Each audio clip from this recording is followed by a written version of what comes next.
اهلا بيكم في فيديو جديد. كان في طلب كبير على interior scenes او scene. في furniture وفي ترابيزات وكراسي ولايتنج. فانا حابب ان احنا لكذا فيديو اللي جاي نركز على حاجه زي كده. هنركز عليها من خلال ان احنا هنبدا بالموديلنج بتاع الاسيتس ديت، بعد كده تكستشرنج زي ما انتم عارفين، بعد تكستشرنج بنخش على لايتنج، وبعد كده بنرندر، ولو في اي انيميشن بسيط ممكن نعمله نشوف احنا ممكن نعمله ازاي حتى لو تحريك كاميرا. السين انا حبيت ان هو ياخد طابع مصري او طابع عربي. هنموديل حاجات احنا كلنا عارفينها، يعني شكلها يعني خصوصا في الثقافة العربية او الثقافة المصرية. فانا حابب ان احنا نبدأ. انا بس عايز امشيكو في خلال الموديلنج بتاعي، خصوصا لو احنا مش بنموديل حاجة كبيرة زي مبنى، لا احنا بنموديل حاجة صغيرة مثلا زي كرسي. اول حاجة واهم حاجة حد ممكن يعملها هي ان يبقى الريفرنس دايما جنبنا، بمعنى ان احنا بنشد كده المنيو ونيجي هنا على العلامة ديت اللي هو بتبقى معظم الوقت ال 3D viewport، وبنغيرها ل image editor. لما بنكليك and drag تاني بيطلع لنا نفس الحاجة اللي احنا كانت عندنا. يعني احنا لما عملنا كليك and drag طلع لنا ال 3D model، يعني 3D modeling viewport. في الحالة ديت احنا طلع لنا ايه؟ الايمج اديتور. ازاي نقفله او ازاي نضم الاتنين؟ بنيجي في المنطقة اللي احنا عايزينها تبقى اساسية وبنكليك وندراج ونسيب. دلوقتي بقى عندنا ال يعني ايه المكانين دول نحط فيهم references بتاعتنا. انا اخترت كذا reference حاسس ان هو ممكن يبقى مفيد لاول موديل هنعمله، اللي هو ايه؟ الكرسي. دايما بحب الريفرنس يبقى قدامي، عشان معظم الوقت حتى لو حد قالك مثلا ارسم حاجة وانت عارفها كويس قوي من مخيلتك، غالبا مش هترسمها صح ومش هتعملها صح، عشان يعني فاهم الذاكرة بتاعتنا مش يعني مش مضمونة قوي برضو. فتعالوا نبدأ من الريفرنس قدامنا زي ما احنا قلنا، سيف الفايل طبعا عشان ايه كل حاجة تبقى موجودة. اول حاجة نعملها هي ان احنا نفهم الشيب ده عبارة عن ايه. انا عندي معظم الاليمنتس اللي في الشيب اللي هي ظهر الكرسي، رجلين الكرسي، واي سندات او سبورت سيستم للكرسي بيتمحور حوالين الايه القعده بتاعت الايه الكرسي. فنبدا بالقعده عشان غالبا دي اللي هيبقى جزء كبير منها بنستخدمه عشان نمرر بيه كل حاجه. ممكن نحس ان القعده ديت مش هي يعني مدوره، بس هي لا مش مدوره. احنا اول حاجه هنعملها ان احنا نعمل بلين عادي ونحاول نفهم دي عباره عن ايه. في حالات بتبقى اكبر في اولها واصغر من ورا. احنا مش لازم نعمل حاجه زي كده دلوقتي، احنا بس محتاجين نفهم ان هو كانه يعتبر مربع بافلد. ففي حاجتين ممكن نعملهم عشان نعمل المربع البافل ده. هي رقم واحد الايه ان احنا نعمل solidify ونبافل. وممكن ما نعملش بافلنج لايه المنطقه اللي فوق ديت، بس ايه البافلنج ده طبعا مش كفايه ان هو ايه يبين الشكل اللي هو المدور ده. فازاي هنعمله؟ في كذا طريقه. رقم واحد ان احنا نقعد نحاول نكتر الايه الاماونت بتاع البافلنج لحد ما نوصل اللي احنا عايزين نوصله. بس المشكله في الحاله ديت ان احنا عندنا يعني لازم السوليديفاي يبقى حاجه زي كده، ونقعد نكتر لحد ما نوصل لايه اللي احنا عايزين نوصل. بس حل زي كده مش هيبقى احسن حاجه. ممكن نعمله مثلا فيرتيسيز برضو يبقى كده، بس يعني هو مش الطف حل الصراحه. الحل اللي انا شايفه دايما بستخدمه في حاجات زي كده، حل لطيف، هي ان احنا بنجيب مربع عادي جدا، وممكن ان احنا نقوم جايبين كنترول شيفت بي. بس طبعا زي ما احنا عارفين التايب من الموديلنج ده هو اللي بنسميه destructive modeling، يعني اللي احنا غالبا مش هنعرف نحل بعد كده ايه يعني الشكل ده. فالشكل دايما بيبقى يعني معظم الوقت بيبقى شكله عامل كده. احنا هنيجي كده كنترول شيفت بي، وفي النص هنجيب كنترول بي عادي. ممكن اللي يحصل ان احنا نقربه سنة، نعمل set origin geometry ونرجعه ايه مكانه. هو الشكل نوعا ما قريب ليه كده. solidify يبقى ايه، احنا عندنا شكل. في طريقة تانية برضو ممكن نعملها، والطريقة ديت هتتيح لنا الفرصة ان احنا نقدر نوعا ما نبافل براحتنا، وتبقى طريقة نوعا ما مش يعني مش destructive. هي ان احنا قبل اصلا ما نعمل solidify ان احنا نقوم عاملين vertices للبافلينج وايه، ونبافل براحتنا حسب ايه الاماونت اللي احنا عايزينها. اللي لطيف طبعا وليه افضليه كبيره الحركه دي عن الحركه دي، هي ان احنا ده هيبقى صعب ان احنا نغيره بعد كده الا لو احنا بدأنا من الاول او شلناه خالص وبدأنا يعني وقعدنا نأمند جواه، ودي مش الطف حاجه. احسن دايما ان احنا يبقى عندنا طريقه ايه نون ديستركتيف. البافل الطبيعي اللي هو بنعمل سوليديفاي ونعمل ايدجز مش احسن حاجه، ان احنا نبافل فيرتيسز ده احسن كتير. فاللي هنعمله ان احنا هنمد ده سنه ونقعد بقى نأمند الشيب لحد ما نوصل للي احنا عايزينه. هو وصلنا حاجه زي كده. واللطيف ان احنا ممكن بكل سهوله في اي وقت ايه نغير الشيب بتاعنا.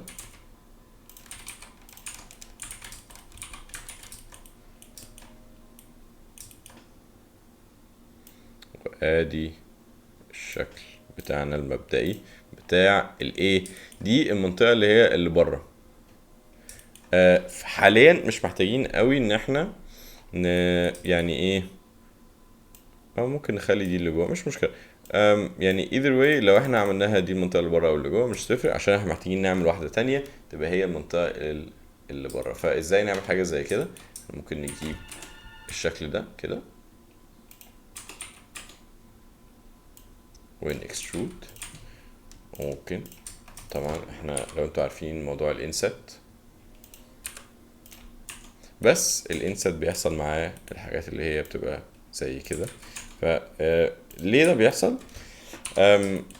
بتبقى معظم الوقت مشاكل بافلينج، وفي نفس الوقت الشيب ما بيبقاش زي الشيب التاني، عشان لما بتغير السكيل بتاع الشيب ما بيبقاش احسن حاجه. فطيب ايه الحل؟ انا دلوقتي يعتبر عايز اخد بالظبط الشيب اللي بره ده واقوم عامل له سوليديفاي واكبره ان هو يبقى زيه. في الحاله دي مش مشكله قوي لو احنا جينا وعملنا له دوبليكيشن ونيجي هنا كنترول A وعاملين فيجوال جيومتري تو مش، فبقى عندنا الشكل اللي بره هو الشكل بتاعنا. فهناخده وندوس P وهنشيل اللي ايه التاني، فبقى عندنا شكل نقدر بكل سهولة نعمله solidify وطلع. هو طلع فوق السنة، ممكن نعمل كده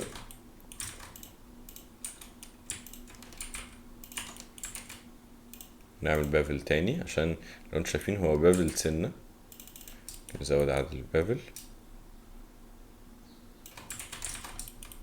وادي بداية ايه الكرسي بتاعنا. ممكن نكتره سنة كمان، ممكن. ممكن نجرب برضو حاجة تانية. احنا ممكن نيجي هنا كده ونشوف شكله هيبقى عامل ازاي لو الظهر عملناه اقرب اكتر، اللي هو لو انتوا شايفين الظهر هنا اصغر سنة عن الحتة اللي قدام، غير ده يمكن نفس السايز بس ايه هو ممكن احنا حاجة زي كده مثلا. يبقى كويس ان لما نيجي نشتغل على موديل زي ده يبقى احسن ان احنا يبقى عندنا كذا فيرجن منه، عشان سهل قوي ان احنا برضو عشان ما عندناش ارقام بالظبط او مقاسات للشكل، فاحنا بنبقى عندنا كذا شكل عشان ايه نبقى اكيد واحد منهم قريب للحقيقة. نعمل نفس الحاجة.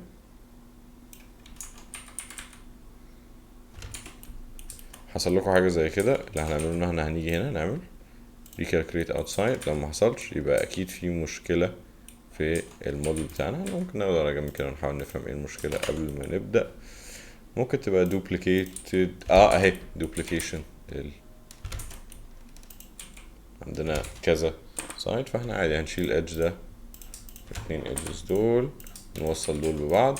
فده معناه ان احنا عندنا مشكلة هنا برضو، لازم نخلي بالنا من حاجة زي كده، بس ما اظنش ان هي تبقى مشكلة عشان هي احنا عندنا لا، عشان هو اصلا مش معمول له ابلاي لكل الموديفايرز بتاعته. فبقى عندنا اللي هي الطارة اللي حوالين الكرسي، هنعمل لها solidify، نعمل لها bevel،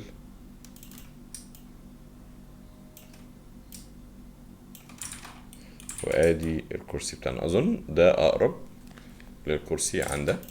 بس المهم ان احنا دلوقتي بقى عندنا، انا هعمل لده parent عشان لما ده يتحرك. parent طبعا انتوا فاكرين كنترول بي وللأوبجكت يجي هنا 0. فبقى عندنا ايه؟ ادي الشكل الاساسي، كل حاجه نوعا ما هتتمحور حوالين الشكل ده. طيب اللي هنعمله دلوقتي ان احنا هنعمل الرجل بتاعه الكرسي في طريقتين برضو. في طريقه رقم 1 ان احنا نجيب سلندر مثلا نخليها 12 عشان احنا لسه هنعمل subdivide. لو احنا هنعمل subdivide في الحالة دي تبقى احسن ان احنا في الاول نشيل الفيسز،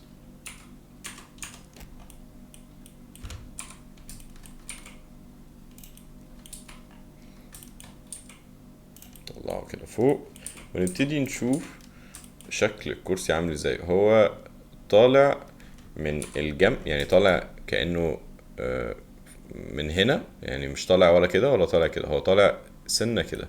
فاللي هيحصل بالظبط ان احنا هنيجي هناخد الشكل ده هنطلعه كده، بعد كده هنكسترود ونطلعه سنة كده، وممكن 45 degrees. فنشوف الشكل وننزله طبعا تحت عشان الكرسي اكبر من كده. نعمل subdivision ونشوف هل الشكل ده قريب للشكل الكرسي ولا لا. لحد دلوقتي لا، بس هنظبطه.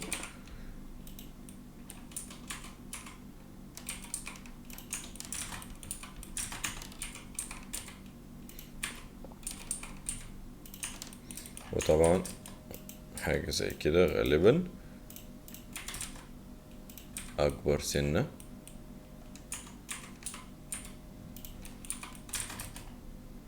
لو عملنا mirroring هنلاقي ان فيه لا لسه اصغر، سوري. بتلاقين كده لحد ما نوصل للايه احنا عايزين نوصل له.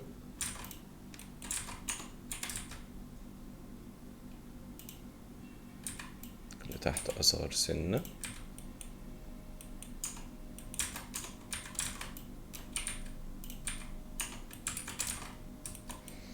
جزء كبير من الموديلنج بيبقى ان احنا نقعد نجرب لحد ما نوصل اللي احنا عايزين طبعا نوصل له. سوري.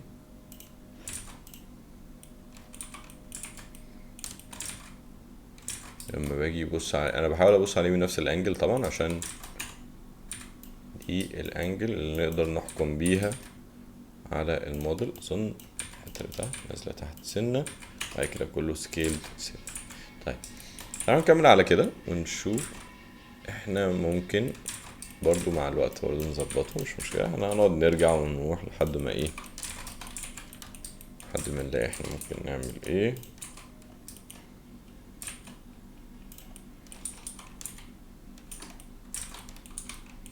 دي الحته اللي بره، دي الحته اللي جوه، الحته اللي جوه اصغر. فاحنا ممكن نشيل الميرور بتاع الواي ونيجي هنا كده نعمله 180، او ممكن نخلي الميرور بتاع الواي ونظبطه بعدين، عشان احنا اكيد هنظبط رجلين الكرسي eventually لسه قدام. وبعد كده عندنا الشكل ده احنا ممكن نستخدم نفس الطريقة، بس الطريقة ممكن تبقى لطيفة برضو، ان احنا هنجيب ريكتانجل عادي جدا. بس عايز ارجع كل حاجة في مكانها عشان نقدر نتحرك بسهولة. لا مش كده، سوري. نرجع ده الاول 0 وكله هيرجع معايا. طيب كده هنجيب الريكتانجل ده هنشيل الادج اللي تحت، فهنبقى متساب معانا نفس الشكل يعتبر بالظبط، بس بس كأنه ريكتانجل. طيب ازاي بقى نبتدي نخليه ايه اللي هو شكل اليو ده؟ نفس الطريقة اللي احنا عملناها مع انا بس عايز هايد دول مع الكرسي اللي هو بافلينج وللفيرتسيز، نفس الطريقة بالظبط، ونقدر نتحكم فيها براحتنا. وهي طالعة كده اكتر، ايوه كده نقدر نتحكم فيها براحتنا. ممكن نجرب سكين في الاول، بس المشكله في سكين ان هو مش بيدينا الشكل اللي احنا بنبقى عايزين نعمله. بس سكين احيانا بيشتغل. اللي ممكن نعمله هو هنيجي هنا كده سكيل، هو مدي يو اكتر فممكن كده هكوبي الشيب احتياطي عشان لو عايز استخدمه تاني بعد كده.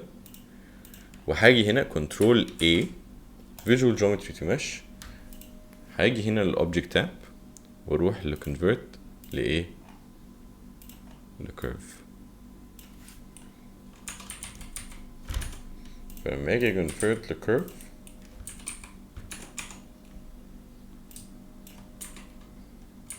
بقى ايه الشكل المدور بتاعي. اجي اعمل هنا شيد اوتو سموث واقدر اغير الدبث زي ما انا عايز للشكل بتاعي. سكيلت عشان هي بعيد سنة.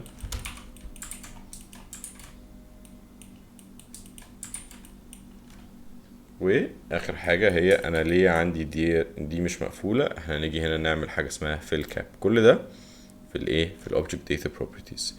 اوبجكت داتا بروبرتيز بيبقى مختلف حسب الاوبجكت ده كيرف ولا مش، بما ان احنا حولنا الاوبجكت ده لكيرف فبقى شكله اللي هو كأنه زي حبل كده. فدي حاجة تانية هنعملها. الاوبجكت ده احنا ممكن ناخده كده عشان هو مشابه جدا للاوبجكت التاني،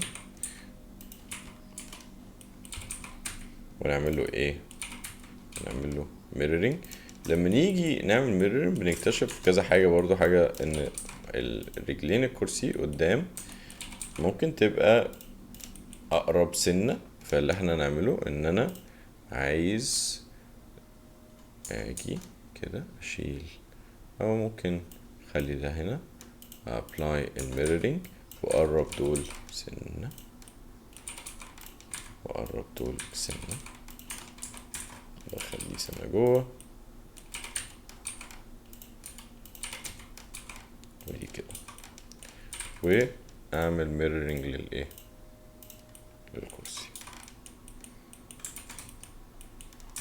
الكرسي بتاعنا ممكن يبقى اطول سنة من المطلوب، فاحنا ممكن نجيبهم كلهم نعمل كده، نجيب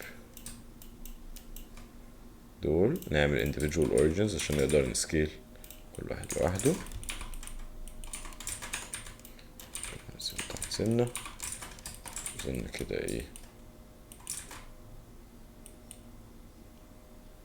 كده سنة كويس، سنة تحت كمان، سنة كده منطقي كده. هو يعني بصوا هي تدريب بالعين كده لحد ما ايه مع الوقت هتعودوا على حاجة زي كده. وقدام ممكن نلاقي نفسنا بنغير حتى سايزز مختلفة. طيب دلوقتي بقى عندنا الرجلين. طبعا عندنا مسامير هنا، فاحب قوي ان احنا يبقى مثلا نجيب سلندر، والسلندر دي بما انه شكله صغير فننزل عدد الفيرتيسز ل6. احنا برضو مش عايزين السين بتاعنا يبقى فيه جيومتري كتير يعني ايه ملهاش لازمة. فاحنا هنيجي هنا كده وهنمرر وهنعمل نفس الحاجة. ممكن الميرورينج يتعمل على كذا مرة، بمعنى ان انا دلوقتي عملت مثلا، انا هشيل الميرور ده دلوقتي، عملت ميرور للجنب ده، الاوبجكت ده محتاج بس يتعمل كده. عملت ميرورينج مثلا للاكس اكسيس. طب انا ممكن اعمل نفس الحاجة تاني اقوم عامل ميرورينج تاني على الشيب اللي في النص واكس اكسيس تاني، فبقى عندنا ميرور مرتين، ميرورينج في نفس اليو وميرورينج على اليو التانية. وممكن الاشكال دي نيجي هنا كده نصغرها اكتر عشان هي اصغر من كده برضه عشان متختفيش خالص، هي المفروض تبقى بارزة سنة. اوكي، الحاجة التانية هي ظهر الكرسي. لما نيجي نبص على الرجل اللي ورا دي، عشان كده كنت عايز اعملها لوحدها، هي بتمتد لفوق، فالرجل اللي ورا احنا هناخد دول كده ونعملهم كده، وطبعا ده معناه ان احنا محتاجين نعمل كده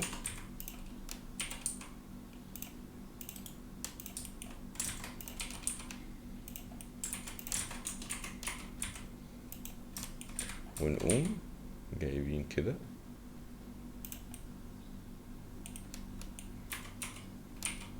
مطولين لايه لورا.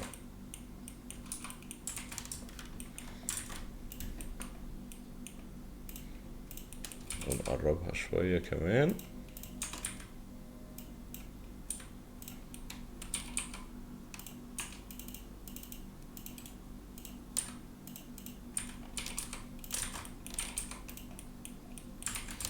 كده اقرب للكرسي الايه الصح، بس انا هشيل واحد منهم طبعا وهعمل له ميرور عشان اقدر احركه براحتي، بس دي تبقى جاية كده سنة، ده معناه ان دي برضه محتاجة تيجي كده سنة.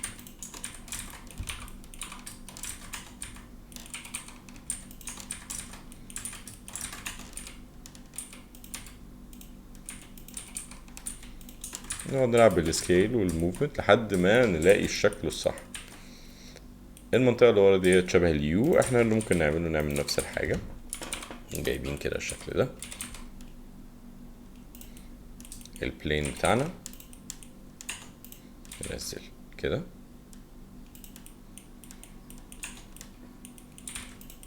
ننزلها كمان. الحاجة اللطيفة في البافلينج ان احنا مش محتاجين البافلينج يبقى على كل الاوبجكت، بمعنى انا دلوقتي عندي الشيب ده ومثلا عايز اعمل له بافل كده مثلا طيب يحصل ايه لو انا مثلا عايز اعمله بس ما اعملوش ديستركتيف؟ طيب انا ممكن اعمل كنترول ار عشان اعمل لوب، اجيب وانا ماسك الشكل، اجيب هنا، اجي هنا على التابلة اللي هو object data properties، بما انه مش فهو شكله مثلث، في حاجه اسمها vertex group، هنعمل بلس، مش لازم نسميه حاجه بس انا هنا عايز اسميه بافل عشان افتكر، معلش انا حاطط الكابس لوك البافل، واعمل ادوس assign. فدلوقتي لو عملت بافل مفيش اي حاجه تختلف، ليه؟ عشان انا لسه ما عملتش assigning للفيرتكس بتاعي، واجي هنا ادوس بافل، فلما اجي ازود واجي ارجع دي لورا هلاقي ان ايه البافل بيحصل في الحتة دي بس، حتى لو عملت solidify هو برضه هيحصل في الحتة دي بس. ونعمل shade auto smooth، نرجعه ورا سنة origin to geometry. معظم الوقت دايما يعني ايديكوا على origin to geometry دي والاpplying للسكيل حاجات مهمة جدا. برضو origin to geometry عشان لما نيجي تغير الشيب لو هو معتمد عليه شيب تاني عشان يتعمل له mirror ممكن يبوظ الدنيا، فلازم دايما ايدينا على ايه،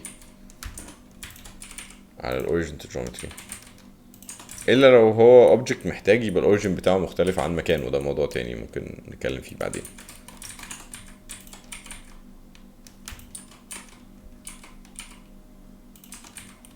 ممكن بعد لما مع اننا عملنا بافل قبل كده ممكن نعمل بافل تاني عادي جدا،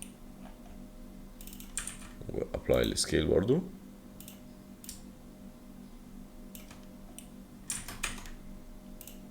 نيجي هنا نطلع دول قدام، ممكن نعمل كده ونشوف هو ايه تأثيرها على الشيب calculate outside مش احسن حاجه، لا طبعا.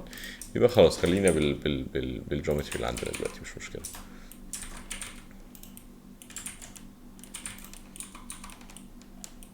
ممكن نضطر نقصرها سنه، نقصرها سنه، نقصر دي كمان سنه، جي عشان ده يحصل، عشان اقدر يعني انا لو دوست جي على طول وهو روتيتد هينزل لي بالظبط تحته، انا عايزه يمشي في المسار بتاعه. جي بصوا بتمشي في المسار بتاعه، عكس ان انا اعمل جي على طول. جي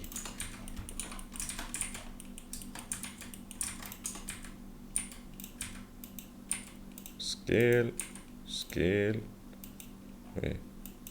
سكيل، مش محتاجين التايم لاين دلوقتي خالص. فقرب الكرسي يبقى نوعا ما شبه، قرب بس لسه هيبقى فيه تعديلات. احنا لمدة كام حلقة هيبقى معتمدين مينلي على الموديلنج، عايزنا نركز في الموديلنج على قد ما نقدر. بعد كده هنعمل يو في اون رابنج وتكستشرنج، بس هنموديل حاجات مختلفة، وده اول موديل هنعمله. حابب ان الحلقة تبقى قصيرة عشان نقدر نركز على قد ما نقدر في كل موديل صح. طيب اللي ورا دي اصلا حاجة برضو ممكن تبقى بديهية، بس هي عبارة عن ان احنا عندنا شيب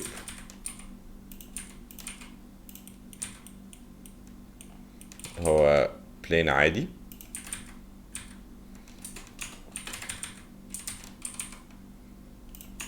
والبلين ده يتعمل له solidify. بعد ما نعمل solidify الشيب ده نوعا ما، دي بقى احيانا انا دلوقتي يبقى الاوريجن بيبقى مكانه مختلف عن السنتر، احيانا بتبقى احسن. ليه؟ عشان انا دلوقتي لو عايز اعمل روتيتنج، انه لاحظت الروتيشن جاي من تحت، يعني هو مش عامل كده من النص، لا هو كانه عملتها كذا مره وروتيتد من النقطه دي. طيب في كذا طريقه ممكن نعمل حاجه زي كده. اول طريقه هي ان احنا نطلع بده كده فوق ونوصل لحد هنا مثلا وننزله تاني ونحدد الروتيشن، دي طريقه ما فيهاش مانع يعني خالص. بس الطريقه اللطيفه برضو ان احنا ممكن نعتمد على اوبجكت empty object، shift A ونطلع empty object ونحطه في البوينت اوف روتيشن بتاعتنا. اللي هنعمله ان احنا خلاص دي في النص اساسي، مش هيحصل لها اي تغيير. بس لما نيجي بقى نعمل شيفت A سوري شيفت D عشان نعمل دوبليكيشن ونخليه يعتمد على الامتي، ممكن نعمل كده ويعتمد على الامتي، ونلاقي ان ممكن يبقى يعني ايه الشيب ده كده. وبعد كده ممكن نعمل واحدة تانية ونروتيتد، بس ده بيعتمد طبعا على اوبجكت واحد. طيب ايه الطريقة الامثل لحاجة زي كده تحصل؟ عشان برضو نتعرف عليها، هي ان احنا نجيب كيوب. هنستخدم برضو طريقة الامتي، مفيش مشاكل.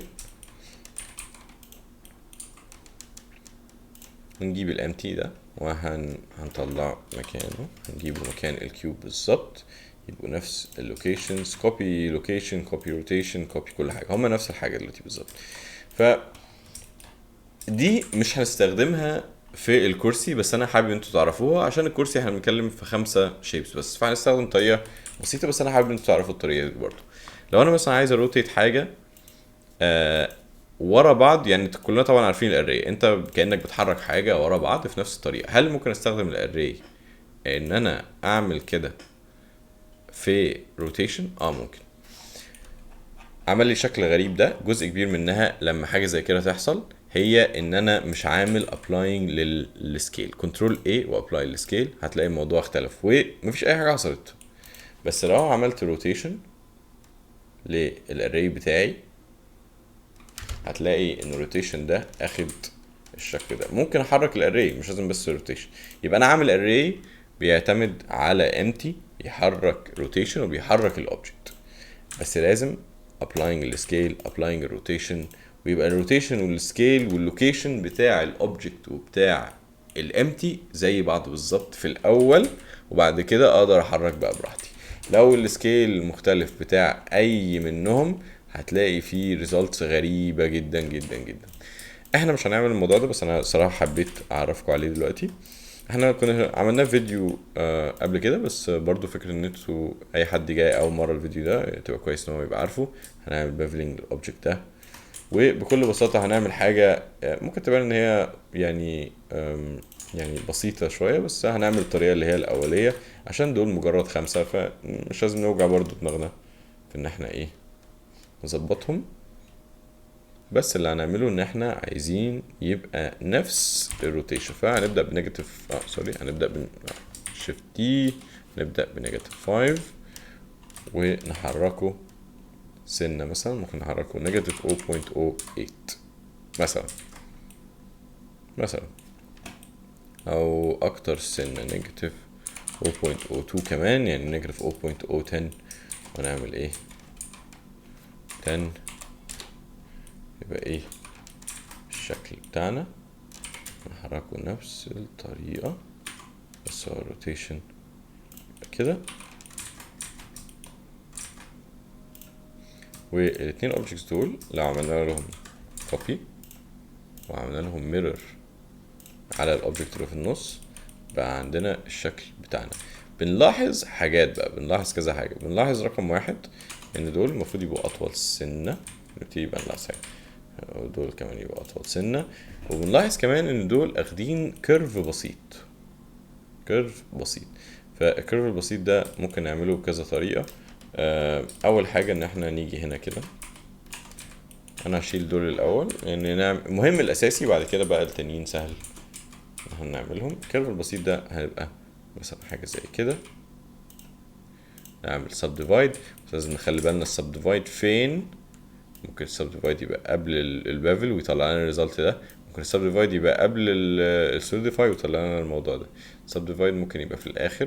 في الحالة ديت البافل مهم، لو شلت البافل ده اللي بيحصل. مش محتاجين بافل قوي برضه، عشان زي ما قلنا مش عايزين اوبجكتس كتير ملهاش لازمة.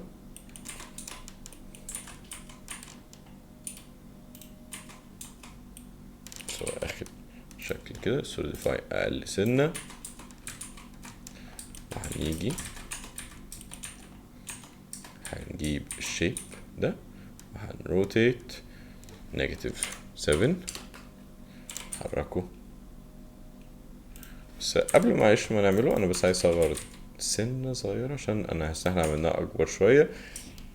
هنشيفت دي نحركه 0.1 وبعد كده نروتيت نيجاتيف 7، نعمل نفس الحاجة 0.1 نحركه نيجاتيف 7.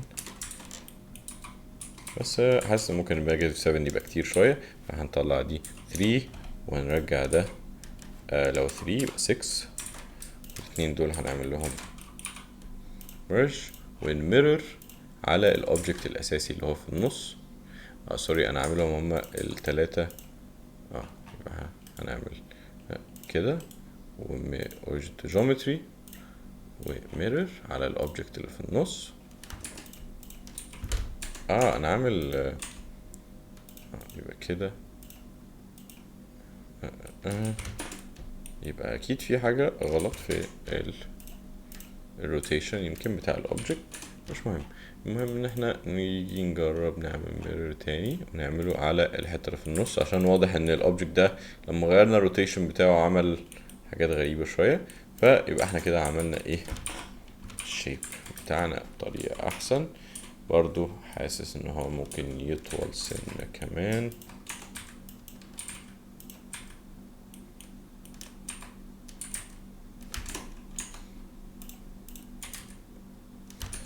اوكي اظن كده ما كده كويس. لا مش محتاج يطول سنة كمان. طيب اخر حاجة هي الشكل ده. الشكل ده بيطلع من الرجل اللي ورا لحد الايد دي.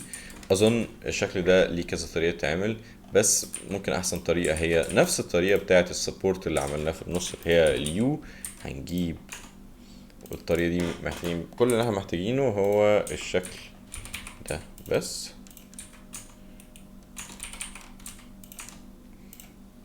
هنجيب ال vertices خليه يجي كده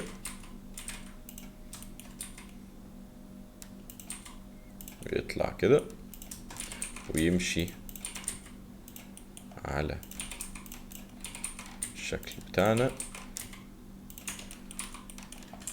ممكن نعمل حاجة اتنين، ممكن نيجي هنا ونعمل convert لكيرف ونكبر الكيرف ونعمل subdivision، او ممكن نعمل subdivision من الاول. في الحالة دي تبقى احسن ان احنا نعمل بعد يعني نعمل بعد لما نابلاي نخلي الاوبجكت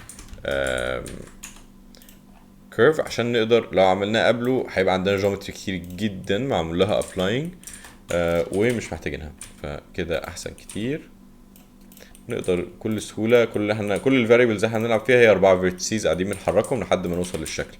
لو عملنا سب ديفيجن قبل ما نحوله لكيرف هيبقى عندنا يعني اتليست 200 مثلا فيرتسيز نلعب فيه لحد ما نوصل، وده طبعا مش حاجه صح خالص.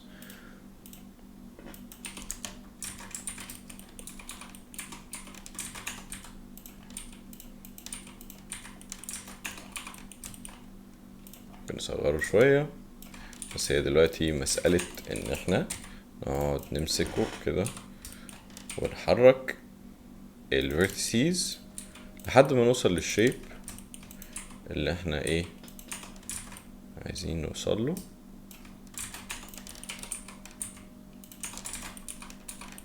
اظن الشيب ده قريب مش بعيد قوي عن اللي احنا عايزين نوصل له. ممكن تشيلوه لو عايزين، انا هسيبه الصراحة.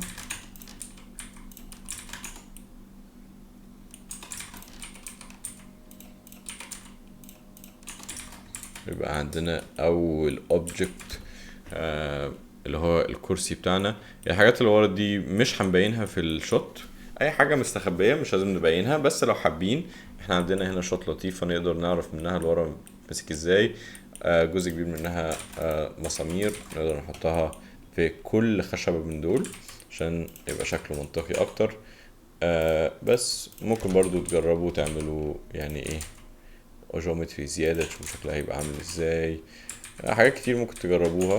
في الحالة دي اظن الكرسي كويس. اللي احنا هنعمله المرة الجاية هي الكنكة والقهوة اللي هو ان شاء الله هنعملها بكرة. احنا كل يوم هننزل فيديو الفترة اللي جاية، هنعمل كنكة وقهوة وبعد كده نخش على الطاولة وترابيزة ونبتدي نكريت الانفايرمنت اللي هنعمل فيها الشوت بتاعتنا.